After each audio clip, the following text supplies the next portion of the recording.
Yes. And then for the older girls, when we're talking about, girls in secondary schools, we have young women, at university. Again, we start to see them drop off, don't we? And even if I'm also reading. I'm reading out what's going on. But how do we keep those girls and women connected to tech? What do we? And I think sometimes using that example of fashion, when I do my workshops, I ask them what do you want to be when you're older, and sometimes I get I want to be a hairdresser, I want to be a beautician. But let me tell you, hairdressers and beauticians use tech too. There's lots of apps that you can use for hairdressers. There's lots I love that example. Built for beauticians. There's a fantastic lady called Sharmadean Reed. If anyone's tuning in, go and Google her. She runs something called Beauty Stack. She's got a platform built for makeup artists, beauticians, hairdressers. She's doing so well in this space. And I think, she's a great role model for young girls who are looking to move into that space. But amazing. And what are your thoughts?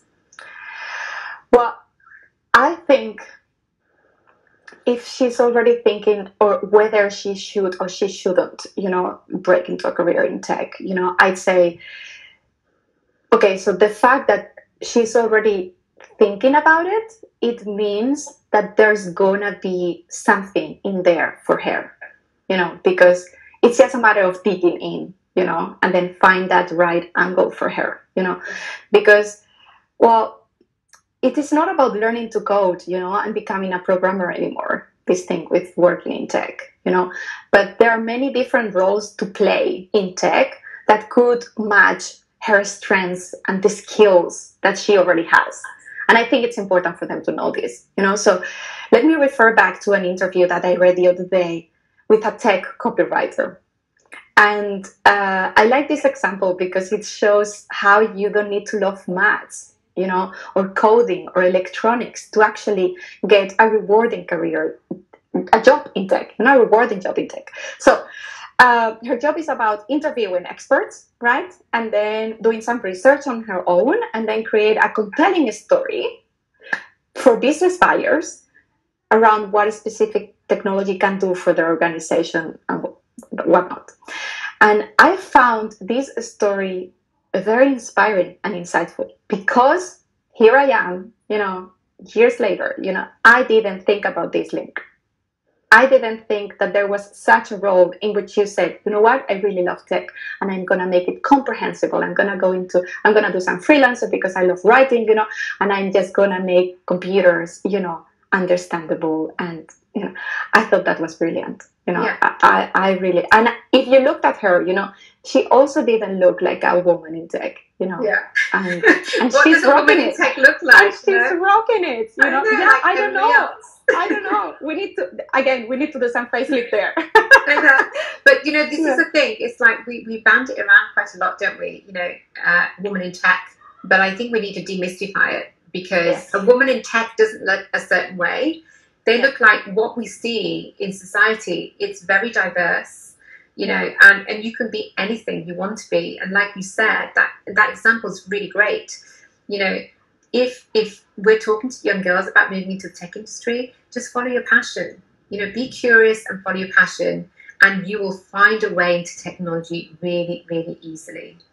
Does that mean that they need to go into computer science? Not really, but I think go do your thing, become tech savvy on the side, and then find it, because I can get it. I can get it that many girls don't want to go into computer science. You remember the time that I went into switch careers, right? 2013 again. And the first idea was I'm going to go back to university. I'm going to do this degree. It's going to be information technology, I think it was called. And I ordered some books, and I was like, I don't want to do this. So back in the day, that was different though. I guess it's changed a lot now. Maybe. I hope so.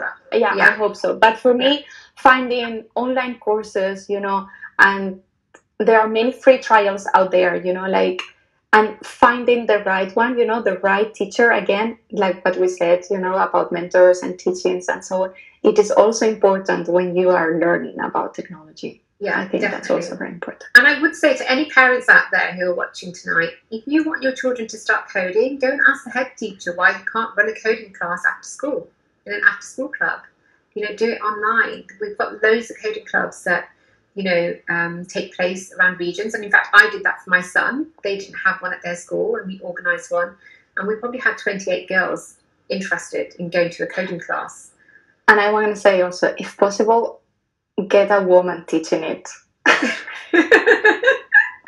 And why? I think that's important. I think that's if you can do that, because again, representation matters. So I mean, if there's no option, there's no option, right? Yeah. But and it's all about role models. Exactly. If you see someone teaching that, you'll think that it's a career for women from a very young age. Perfect.